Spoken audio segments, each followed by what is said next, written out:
1949 நேரு வந்து அமைச்சராங்க. இன்னைக்கு வருஷம் என்ன 2023. அவர் ஒரே மந்திரி தான் இருக்காரு. ஜெயலலிதா 5-6 மந்திரி இருந்துட்டாங்க. நல்லா புரிஞ்சுங்க. வெல்லமண்டி நடராஜன், பரஞ்சோதி, சிவபதி, வளர்மதி, பூனாச்சி, அண்ணாவி 5 மந்திரி வந்துட்டாங்க. ஆனா திமுக ஒரே மந்திரி தான் இருக்காங்க. அதை மட்டும் தெரிஞ்சுக்கங்க. மன்னராட்சி தான் இது, வேற எதுவுமே கிடையாது.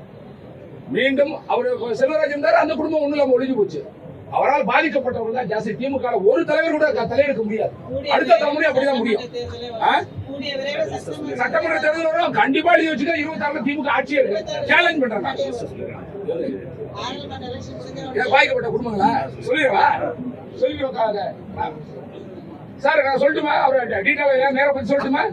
எடுத்துக்கிறீங்களா? எடுத்துக்க. வணக்கம். நடக்க இருக்கின்ற நாடாளுமன்ற தேர்தலிலே திராவிட முன்னேற்ற கழகத்தினுடைய வேட்பாளராக பெரம்பலூர்ல அமைச்சர் நேருடைய மகன் அருண் நேரு போட்டியிடுகிறார்.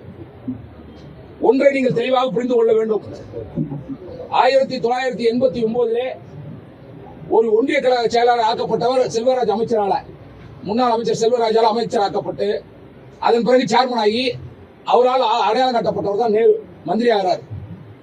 அதுக்கப்புறம் அந்த செல்வராஜுக்கே சீட்டு கொடுக்காம பண்ணவர் நேரு. ஏன்னா அவர் மனச்சூழல் தான் ஜெயிச்சார். செகண்ட் டைம் சீட் கொடுக்கல அவருக்கு. அவர் ஆஷர் பண்ணிட்டாங்க. அவர் பையன் யாருமே அரசியலுக்கு வரல. ஒரு சேர்மன் ஆக முடியல, எம்எல்ஏ ஆக முடியல. ஆனா நேரு பையன் இப்ப எம்பி ஆக முயற்சி பண்றாரு.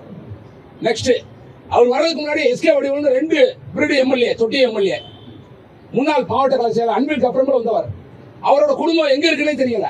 நல்லா புரிஞ்சு நான் சொல்றதெல்லாம் முத்திரையர் பட்டியல். நான் அடுத்த முத்திரையர் பட்டியலுக்கு வரேன், அடுத்தது கல்லர் பட்டியலுக்கு வரேன், அடுத்த தேவேந்திர குமார் பட்டியலுக்கு வரேன். முதல் பட்டியல முத்திரையர் பட்டியல நம்பர் 1 எஸ்கே வடிவல், முன்னாள் சட்டமன்ற உறுப்பினர். குடும்பம் எங்க இருக்குன்னே தெரியல. அவர் பையனுக்கு யாரும் அரசியலுக்கு வர முடியல. அடுத்து நேரு, அடுத்து செல்வராஜ் பையனுக்கு யாருமே அரசியலுக்கு வர முடியல.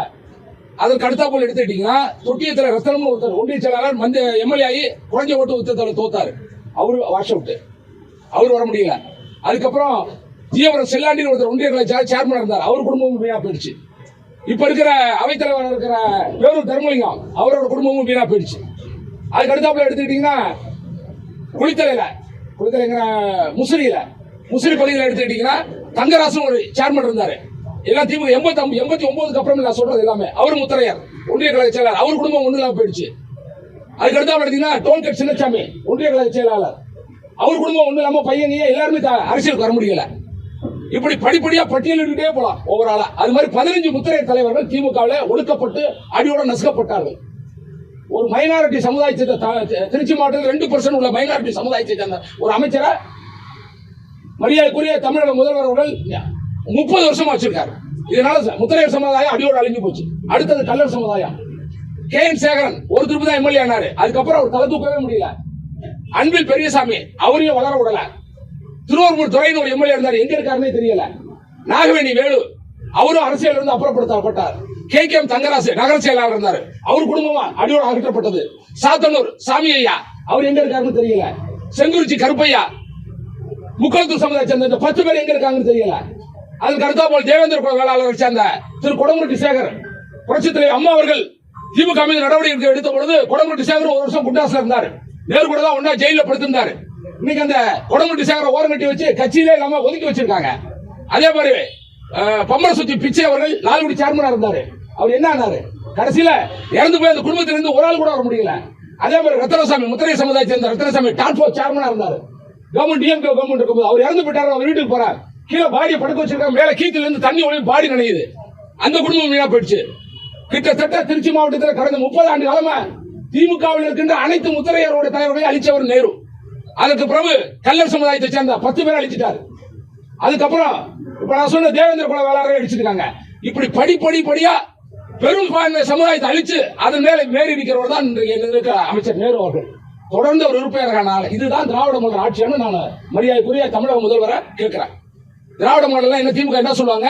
தாழ்த்தப்பட்ட மக்கள், பிற்படுத்தப்பட்ட மக்கள், பிசி எம்பிசி வாழ வைக்கிறோம்பாங்க. இந்த எம்பிசி பிசி அத்தனையுமே அழிச்சவர் நேரு.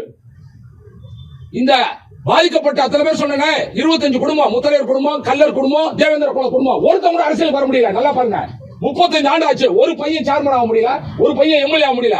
ஆனால் தன்னோட மகனை இன்னைக்கு எம்பி ஆக்க துடிச்சிட்டு இருக்காரு. இதே சீட்டை தானே இன்னைக்கு ராமஜெயம் கேட்டான் எம்பி சீட்டு. இன்னைக்கு அவன் மகன் கேட்கிறான், ராமஜெயம் பையன் கேட்கிறான். இதுதானே எங்க அப்பா கேட்டாரு. எங்க அப்பாவுக்கு கொடுக்காம நீ நெப்போலியனுக்கு கொடுத்தீல, இன்னைக்கு ஓமோனு கொடுக்கும் போது நீக்கிதான் கேட்கறான். வீட்டு குடும்ப பிரச்சனை நடந்துட்டு இருக்கு.